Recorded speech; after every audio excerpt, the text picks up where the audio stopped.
Jamaicans achieved independence from the United Kingdom on August 6, 1962. Jamaica's economy is heavily dependent on tourism. It has an average of 4.3 million tourists a year. By the beginning of the 19th century, Jamaica's dependence on slave labor and a plantation economy had resulted in black people outnumbering white people by a ratio of almost 20 to 1. Although the British had outlawed the importation of slaves, some were still smuggled in from Spanish colonies and directly from Africa. The population in 1834 was 371,070, of whom 15,000 were white, 5,000 free black, 40,000 colored or free people of color, mixed race, and 311,070 were slaves.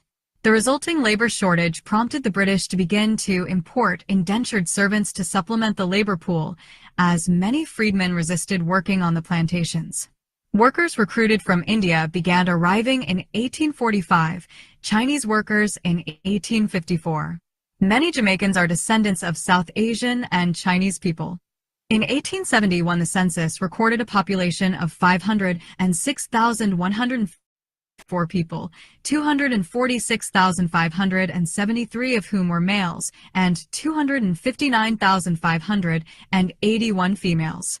Their races were recorded as 13,101 white, 100,346 colored, known as the Browning class, and 392,707 black. Independence, however, widely celebrated in Jamaica, has been questioned in the early 21st century. In 2011, a survey showed that approximately 60% of Jamaicans believe that the country would have been better off had it remained a British colony, with only 17% believing it would have been worse off, citing as problems years of social and fiscal mismanagement in the country. When Jamaica gained independence in 1962, the murder rate was 3.9 per 100,000 inhabitants, one of the lowest in the world. By 2009, the rate was 62 per 100,000 inhabitants, one of the highest in the world. Gang violence became a serious problem, with organized crime being centered around Jamaican posses or yardies. Jamaica has had one of the highest murder rates in the world for many years, according to UN estimates. Some areas of Jamaica, particularly poor areas in Kingston, Montego Bay, and elsewhere, experience high levels of crime and violence. In 2017, murders rose by 22% over the previous year. It is most prevalent in small island developing states. A recent study by the World Bank found evidence to suggest that roughly 85% of Jamaica's tertiary-level graduates migrate. Jamaica has the second highest incident of brain drain in the world. Guyana is first. The research indicated that roughly 89% of their tertiary-level graduates leave to find jobs elsewhere. More than 80% of tertiary-level graduates migrate from Haiti and Suriname as well. There is also another aspect of brain drain called brain waste, where migrants from one area to the next end up working in an environment where they never get the opportunity to apply their education, qualifications, or skill set. Brain drain involves the loss of valuable human capital that is necessary to help a country grow and develop. It is important for countries to have knowledgeable experts, technocrats, undertaking particular tasks, people who are competent at their jobs, who are capable of completing these tasks more efficiently. If not, the country will remain underdeveloped. A more knowledgeable and skilled economy is capable of making more informed decisions, which reduces wastage and maximizes efficiency and output. In Jamaica, corruption within the government is pervasive and entrenched in Jamaican society. Jamaican politics is overrun with corruption, and this is common knowledge among Jamaican voters. This corruption has led to a gross increase in government mistrust, poverty, gang violence, and is an overall detriment to Jamaica's reputation as a peaceful paradise. The government has consistently used forceful tactics in an effort to gain votes, and wins elections because of these illegal acts. Corruption in the Jamaican government is a direct threat to democracy, and the effects are results of democratic erosion. Government corruption is widely understood in the minds of Jamaican voters. According to an article published in The Gleaner, a popular Jamaican newspaper, surveys constantly show that upwards of 70% of Jamaicans believe they live in a corrupt country. Gleaner, 2020. Corruption cripples democratic thinking and instills a level of fear in citizens who wish to exercise democratic participation. This was exemplified perfectly in Jamaica's most recent election, as it had one of the lowest voter turnouts in Jamaican history at 37%, BBC 2020. Jamaican citizens, being privy to the corruption within government, feel helpless in the effort to combat it. This results in lower voter turnouts, as many citizens decide not to vote. This fear to express political opinion contributes to the notion of Jamaica as a flawed democracy, a rating given to the nation by the Economist Intelligence Unit in 2016. Far before Jamaica received this title, there were already multiple chinks in the armor of democracy. In May 2010, former Jamaican Prime Minister Bruce Golding was referred to as a criminal affiliate of Christopher Coke, a hunted drug lord that had evaded police capture with the assistance of Golding while he was in office. However, their relationship was far from one-sided, as Golding's Jamaican Labour Party, JLP, was voted into power through Coke's murderous and strong-arm tactics. Esposito, Schoen, Martinez, 2010. Corruption is not only prevalent in the government, but in the police department as well. This corruption has become the catalyst for a surge in gang-related violence, with 80% of illegal activity in Jamaica being gang-related. Due to the lack of trust in the police force, Jamaican citizens turn to local gangs for protection and monetary aid. Citizens of poverty-ridden towns in Jamaica share the same sentiment, that the government fails to address their needs and are apathetic towards their struggle. This enables them to look to local gangs for help, and when this happens, gang members oblige. The leaders of these gangs, the Dons, provide social welfare services such as school supplies, food, community festivities, and in some instances housing. Lumsden, 2016. These gangs that citizens are looking to are the same gangs government officials look to in order to garner votes and local support. Citizens will go to political representatives to receive help and will be denied, but government officials are consistently paying large sums of money to gangs in exchange for a mutually beneficial relationship. Government officials colluding with gang members is corruption in one of its most detrimental forms, as it allows for both a surge in violence and democratic instability. The use of gangs to gain votes has also caused polarization between the two political parties in Jamaica. The two main parties within the country are the Jamaican Labour Party and the People's National Party, with few differing political parties able to gain any traction in the political world. Although anti-corruption agencies have been started in Jamaica, these groups only work to expose corruption rather than prosecute it. Seeing as how corruption in government nothing is new to the Jamaican people, these agencies are hardly effective. Corruption is destructive in Jamaica, as it dissuades people from participating in society's legal framework. As a result, many Jamaicans turn to illegal organizations for safety and survival.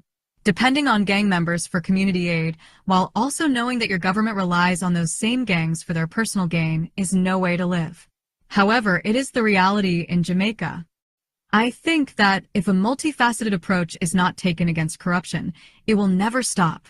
Jamaica needs to develop a plan that prosecutes corruption as opposed to only investigating it. If not, there will continue to be panic in paradise. Okay, so there you go. All right. So interesting. So let's unpack this. We got some bullet points. So factor in all of this when I play these videos going forward, how the Nigerians and the Caribbeans just talk shit about us like we are them. Like they're literally, Tariq Nasheed always said, "You're projecting, ma'am. You're projecting, sir." And I really never knew what he meant by that until I did my own research. I'm looking at it.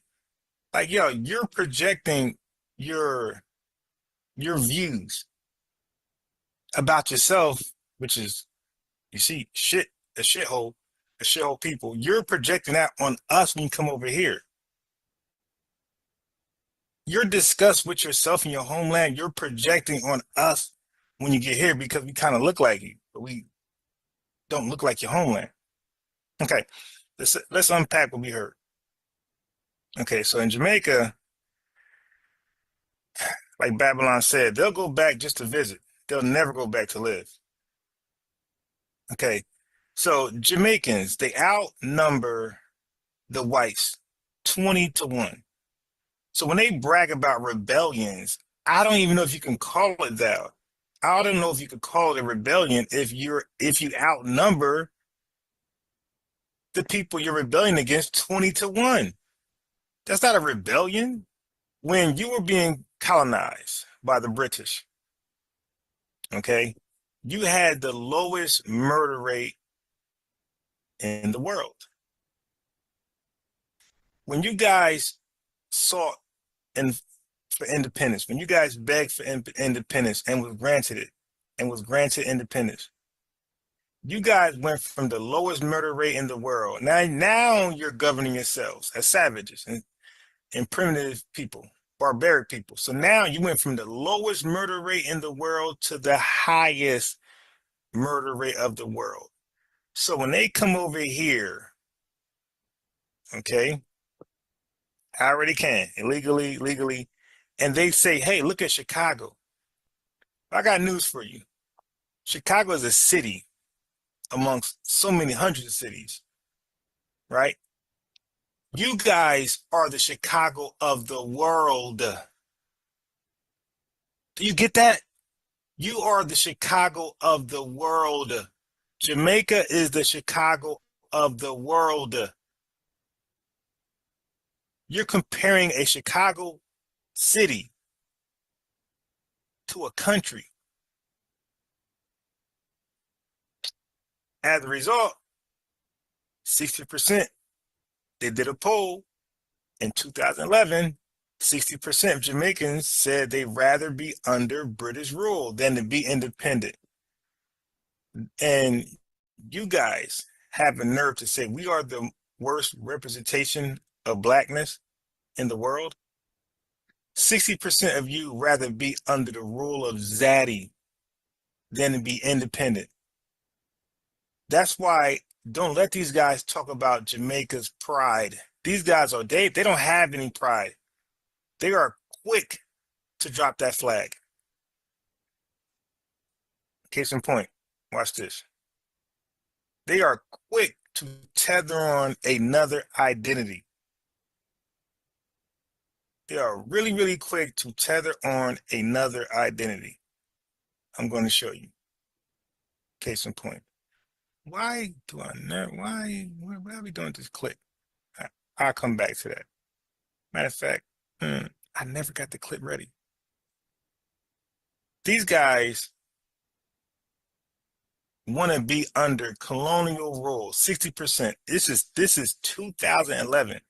60% of them said we would rather be under colonial rule. You guys are too quick to drop your identity. Jamaica, you guys have the second highest incidence of brain drain and brain waste at 89%. Guyana's number one. What is brain drain? Well, in short, fleeing. Leaving your country never to go back. At 89%, Jamaica. 89%. You guys don't want to be there, but I gotta give you guys credit. You did it. So you did a poll. You said that you would rather be under colonial rule than to have your independence, which is the most shameful thing a human being can ever say about themselves. Who would rather be colonized than to be independent? That is a buck broken mentality. So when we hear these guys come over here and talk about us, keep these things in mind. The Nigerians, women's clique mutualization going on. What is that? Okay, and Nigerians, they are stealing from themselves. Like they can never level up because their major exports oil, but because of that, they abandon all other agriculture and other resources. So if you're not selling oil in Nigeria, you ain't making money. So as a result, what's going to happen now? They're going to try to sell oil. So they are busting the pipes. They're undermining their country's source of income. They're siphoning the oil from oil pipes and then undercutting their own country. They're going to meet people on the docks selling black market oil to these other foreign nations. They're undermining their own country for personal gain. Corrupt. They are corrupt. All right, so now I'm gonna get to my boy in a second on the prime minister. One of their prime ministers was bought by a drug lord.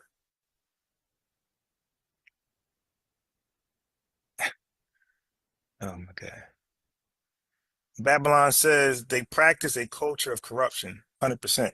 So when they say, hey man, y'all don't got culture, well, shit, y'all definitely do. It's the culture of corruption.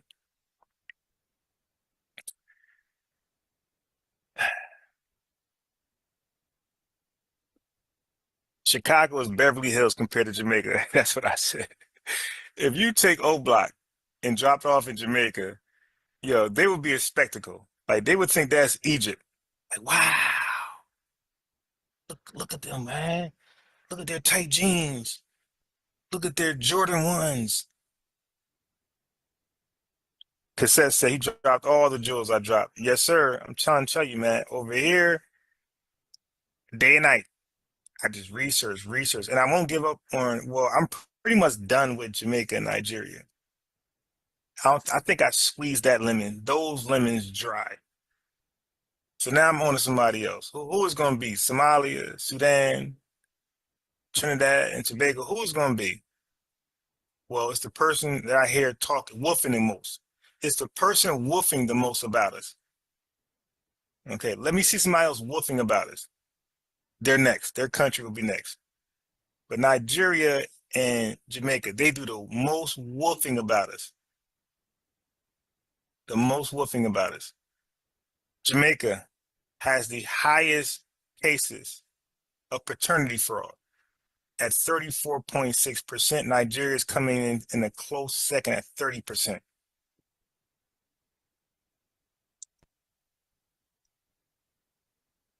They're brothers. 30%. Nobody in the world is remotely close.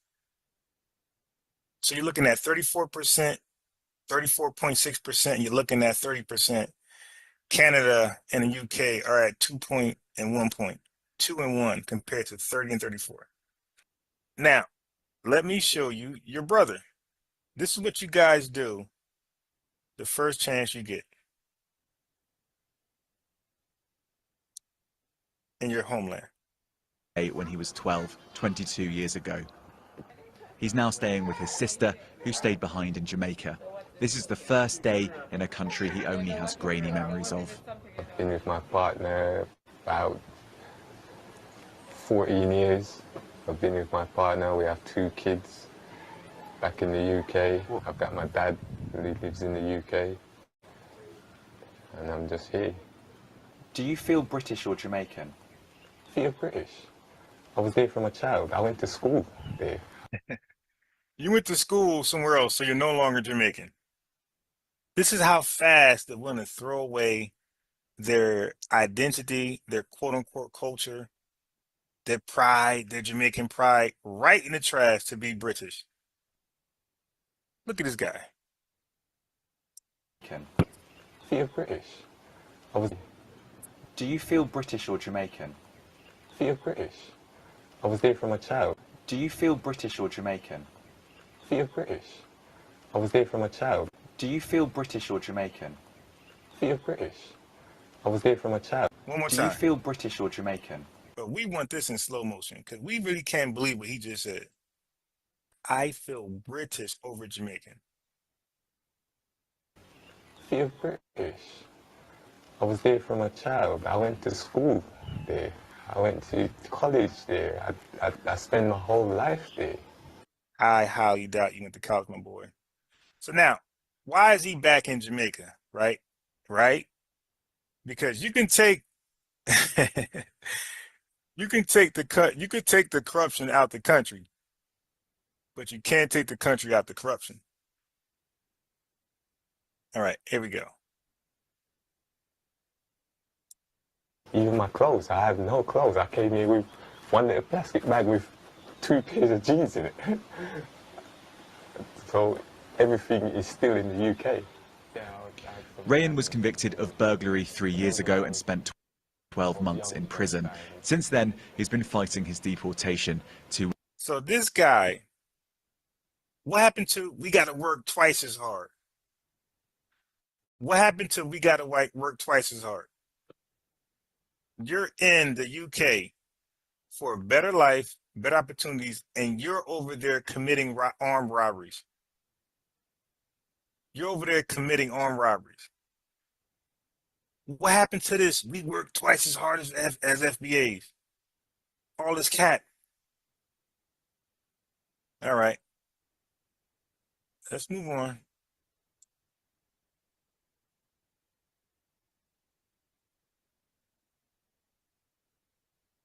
He dropped the flag. He dropped the pride. None of those guys got Jamaican pride. 89% of them trying to get out the country to go tether on somebody else's history and then pretend to be them. What else we read? They are the Chicago of the world, and they got a nerve to point at Chicago. Like, are y'all serious? Keep in mind, in 1962, they got their independence. But by 1965, they were fleeing to America and Canada. 3 years of independence, and they were done. They're checking out. Sir, here's your room key. I'm out. I'm out. I'm out. I'm coming to America. Some Eddie Murphy. I'm coming to America like Eddie Murphy. You dig? They were out. 89% of them do not want to be in that country. So now let's look what happens. So I explained brain. Well, the video explained brain gain and brain waste. So let me just cover it real fast. So brain gain is America. We're receiving the intellectual properties of all these fleers from all over the world, and they're helping to make America greater.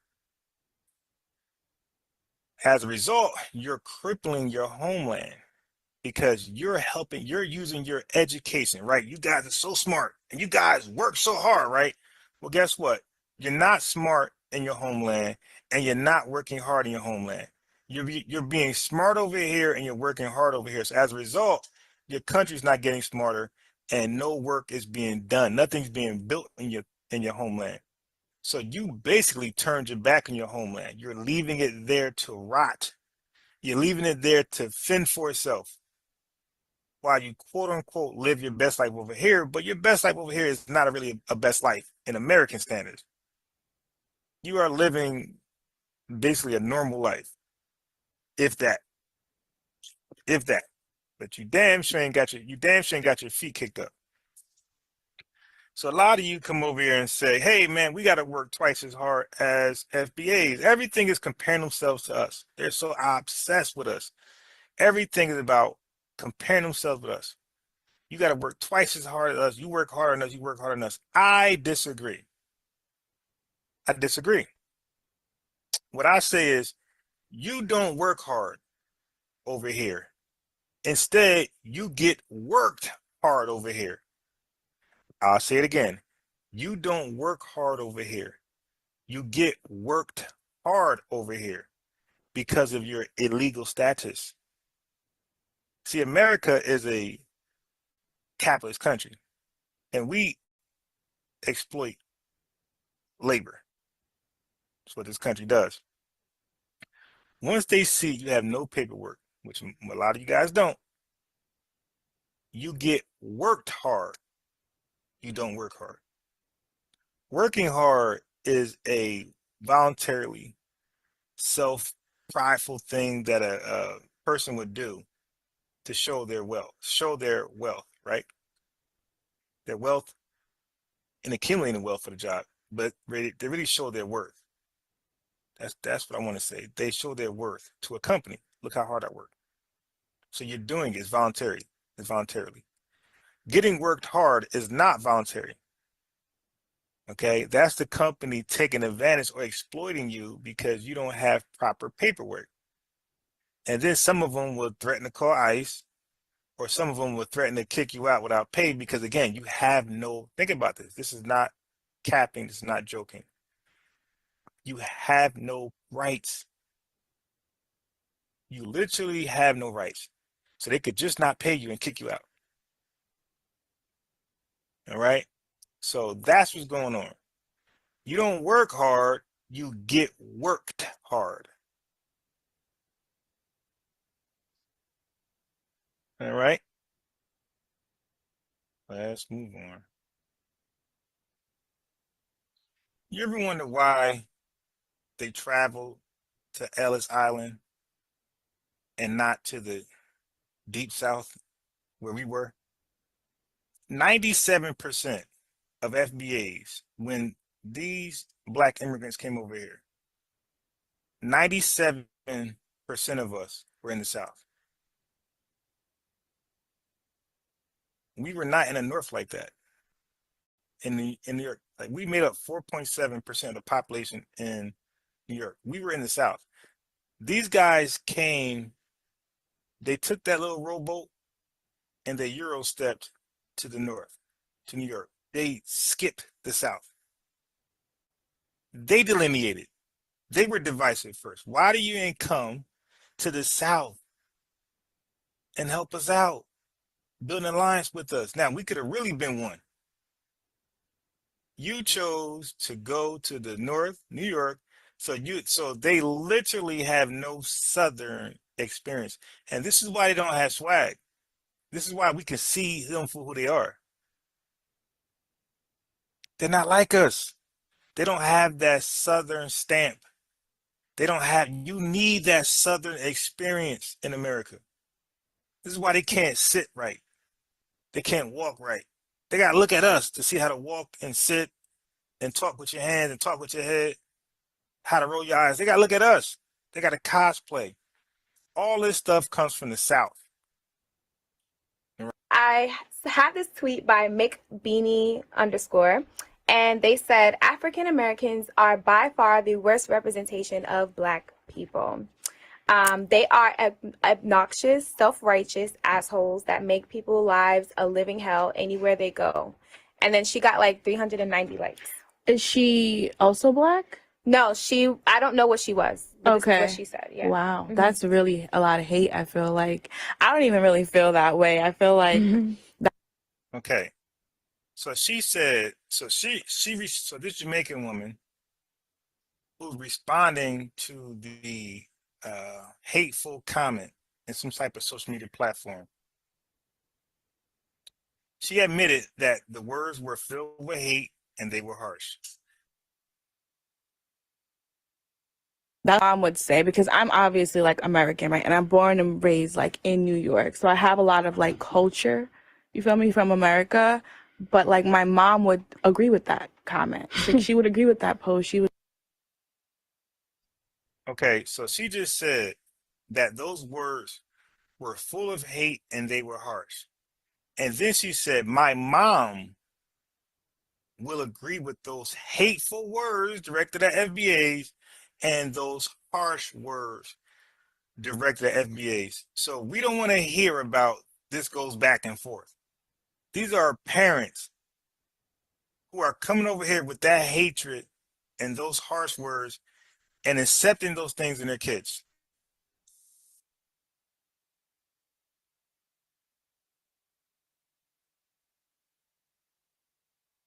Would say like, but like in New York. Wow, that's the Hell, by far, Beanie _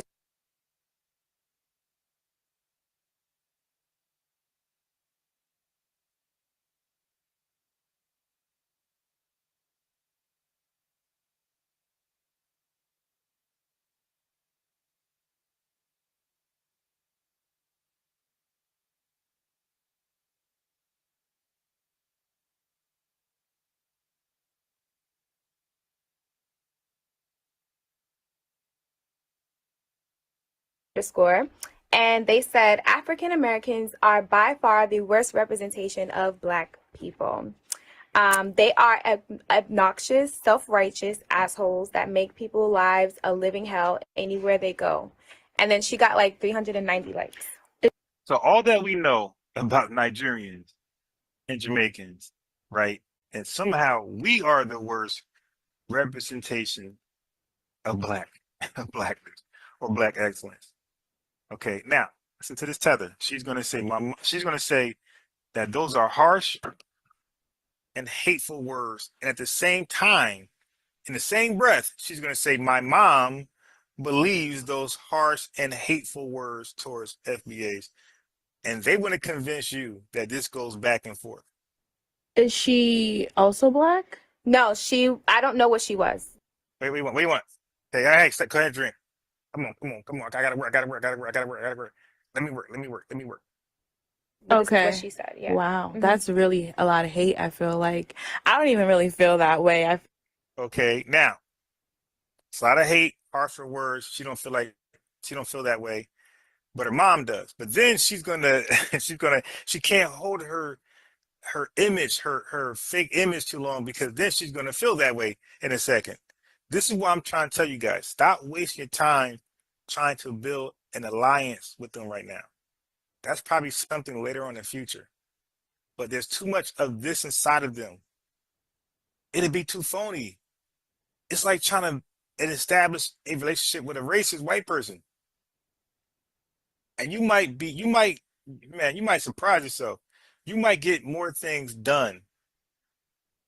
Because white folks can get stuff done with you and still be racist, but put it to the side. Because, okay, let's just get this done.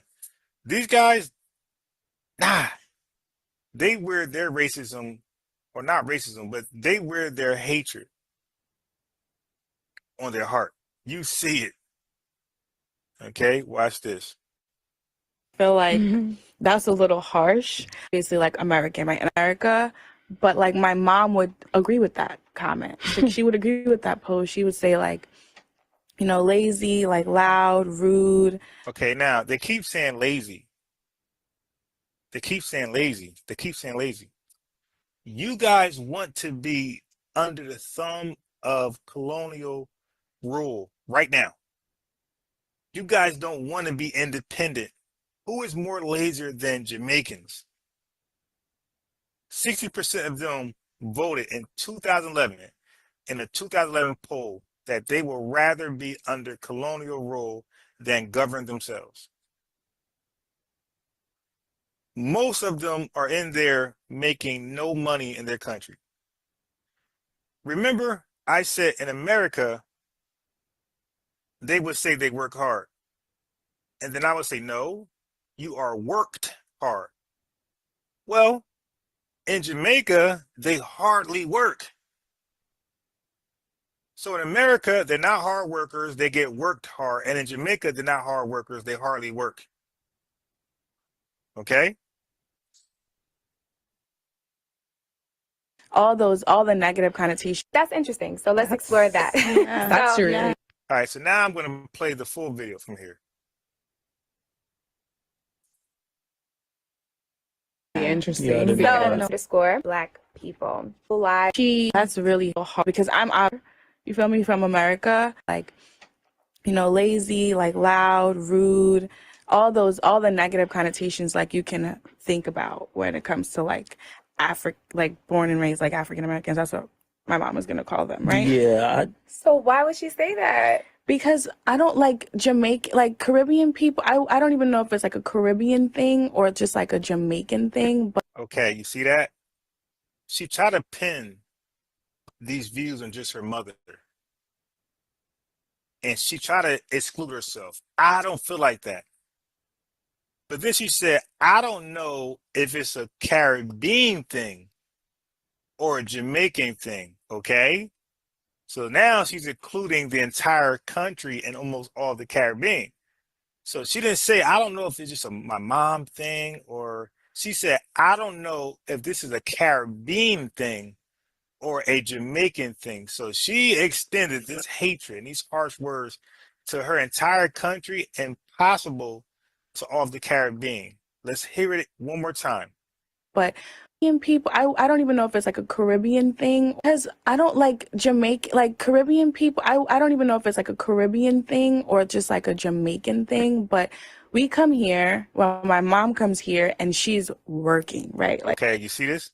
Your mom came here as an illegal person. So your mom isn't working hard. She's getting worked hard, as I explained earlier.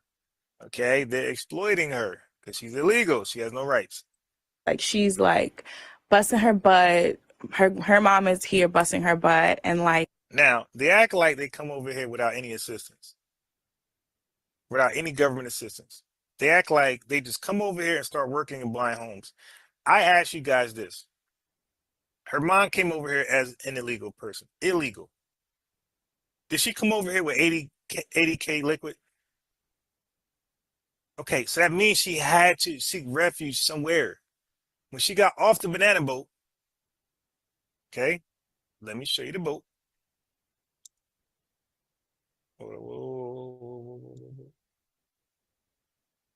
Okay, so when she got off this boat right here, did she have a suitcase full of money? So that means that this boat pulled somewhere. It came to shore somewhere. So you went from wet feet to dry feet, and you're going somewhere. You're going to seek refuge. You got cash to buy a house or just rent somewhere. Well, you can't rent. You got no paperwork, and you can't buy a home. So how are you getting housing? Let's scratch our head. How are you getting housing?